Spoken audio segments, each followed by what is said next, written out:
It's been a busy political week with the conflict between Israel and Hamas continuing for over 2 weeks now.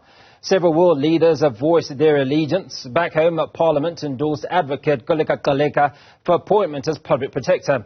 Let's discuss this and more. I'm joined by Dr. Levy, Ndou, political analyst, and Professor Ntsikelelo Breakfast, Director for Security, Peace and Conflict. Gentlemen, very good afternoon. I appreciate your time.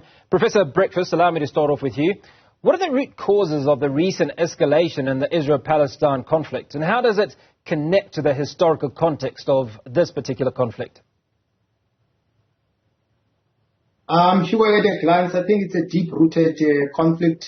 It's a protracted conflict between two states over the land that is occupied by, I think, Israel. As far as I'm concerned, I think it was given to them by the United Nations. I think it was a British protectorate. But I think the UN, maybe it fell short in terms of de-escalating the magnitude of the conflict, because it should be the one. I mean, one of the functions of the UN is to manage conflicts, intercept security threats, and to make sure that there's peace and stability. But I think in some quarters it appears to have taken sides, and it has fallen short in terms of the de-escalation of the conflict. In theory, you expect both states to hit the problem hard and to be soft on each other. But the conflict, I mean, on a global scale, has divided many nations, and of late we've seen our foreign policy also responding to that. I mean, our president over the weekend was speaking about how, the conflict can be managed. Now, Dr. Ndou, how do you assess the impact of the ongoing conflict on the wider Middle East region, particularly in terms of regional stability and international relations? I mean, as Professor Breakfast has just alluded to, it seems to have split many of the world powers. Indeed, Hugo. It has actually split a lot of nations.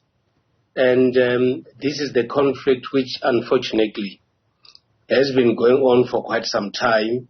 And it has become very clear that the United Nations appears not to be able to resolve that conflict in that region.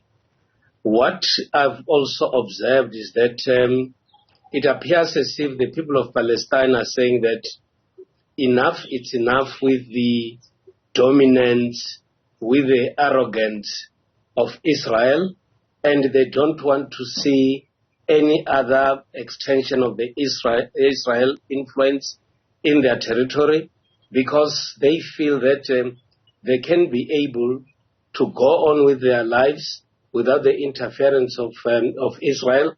They can also be able to exercise their own culture, tradition, and religion without any other form of external influence. On the other hand, you have Israel that appears to be saying that they've got a right over Palestine. They want to ensure that they do a takeover, and the resistance is what is actually bringing what we're seeing today.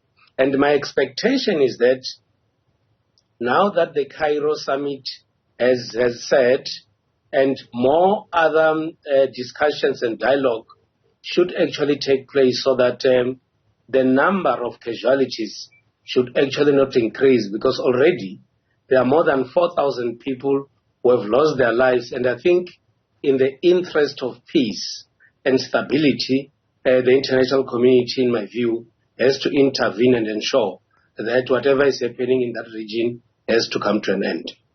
Now, Professor Breakfast, as Dr. Ndou was speaking about dialogue, the Cairo Peace Summit has been convened to address the conflict. What are your expectations for this summit, and what role can international leaders play in de-escalate in the situation? And I suppose it also raises the question, what role does somebody like President Cyril Ramaphosa play? Will he be heard? Because he's certainly been one of the advocates that have been calling out Israel and calling for peace and dialogue. Sure, if you look at our foreign policy, since the dawn of our democracy, it has always been inspired by human rights, peace, security, justice, development, and I think our president was speaking along those lines in terms of the promotion of peace. Though, if I can be controversial, sometimes we also apply double standards. I'm not trying to be controversial, because with regard to the conflict between Ukraine and Russia, we are neutral. But with regard to the conflict in question, we've got a position. But anyway, be that as it may. So I expect South Africa to take a lead in terms of mediation, in terms of the facilitation of conflict management, and in terms of the protection of human rights. A lot of people of late have lost their loved ones.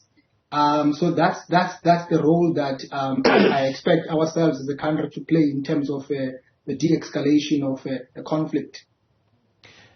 Dr. Ndou, Professor Breakfast raises an interesting point, and that point is around 1 minute we are taking sides, the other minute we are on the line and abstaining. How does this then relate to pushing for peace where there is conflict? Because the very same people that we are urging to deal with issues around peace, such as the United States of America, are the very same people whom we were saying, you know what, leave us alone. We want to take a stance in the Russia-Ukraine war where we sit on the fence, so to speak. It is exactly what we see happening with the U.S. The U.S. has been very vocal on Russia's attack on Ukraine. But in this case, they are in support of Israel invading Palestine.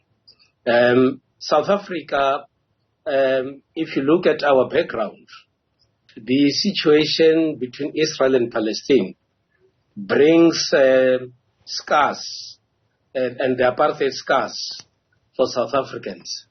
Israel is being declared by many quarters as an apartheid state. And we just came out of apartheid just less than 30 years ago, and that actually raises scars. But at the same time, we have been quite consistent that we believe in the two states approach, that Israel should not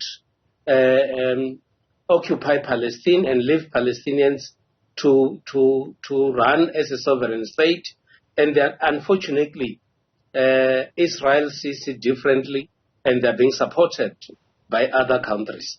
You could also expect these double standards, because the way we relate with countries depends on our political history, depends on trade relations, depends on diplomatic relations. So that's why you'll find a situation where the degree of support to certain countries will actually differ.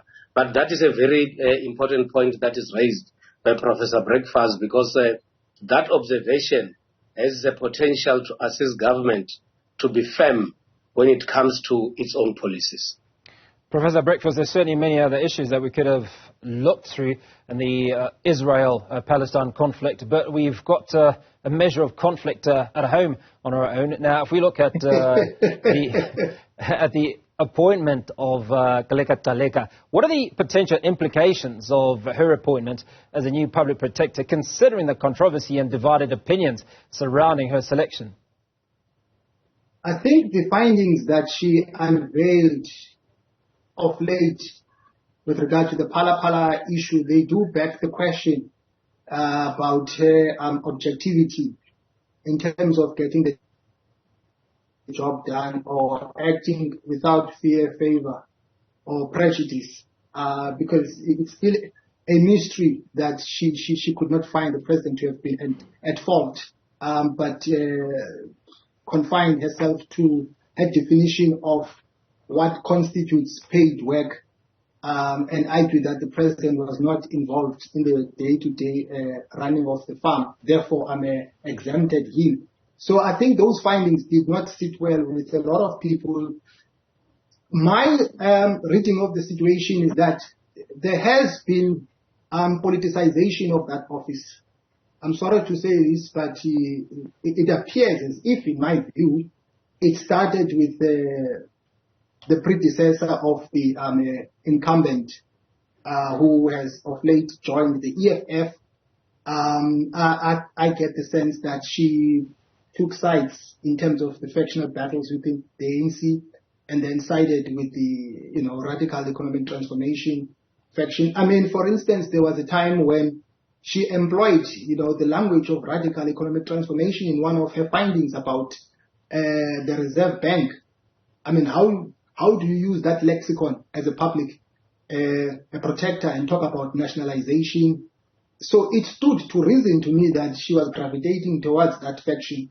But also even the public protector that will be coming in soon strikes me as unless she does the exact opposite of what I'm thinking, but she strikes me as a person who might be embroiled in some of the political dynamics of the ruling party. But I think it's still early days. Maybe we must give her the benefit of the doubt. Now, those that don't want to give her the benefit of the doubt certainly are unnumbered, Dr. Ndou.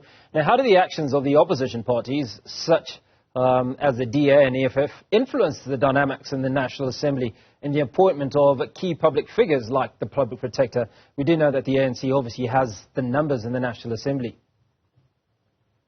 Well,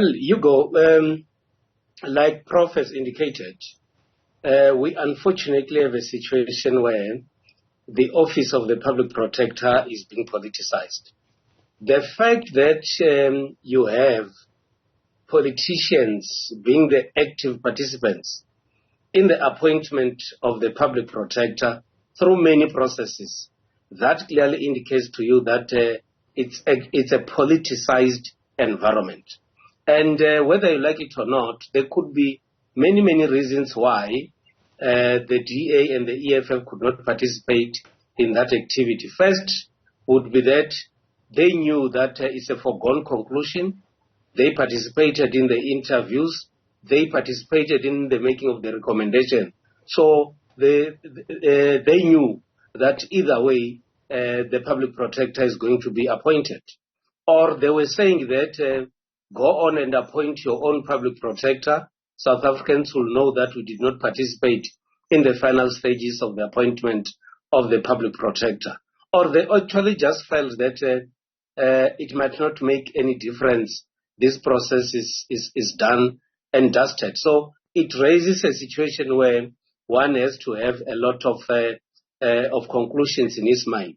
But also at the same time, we are lucky in South Africa that the Public Protector, who has now occupied office, is aware that if you don't do things right, you can be removed. That's why a former colleague was removed. So my expectation is that the Public Protector has to focus on the job at hand, avoid getting too much involved into politics and leave politics to politicians, and actually focus on one thing alone, being a Public Protector who is fair, who is not biased, who actually do the work by the book. Gentlemen, appreciate your time this afternoon. Dr. Levy, Ndou, political analyst, and Professor Ntsikelelo Breakfast, Director for Security, Peace and Conflict Resolution, assisting us in that analysis of our politics from the past week.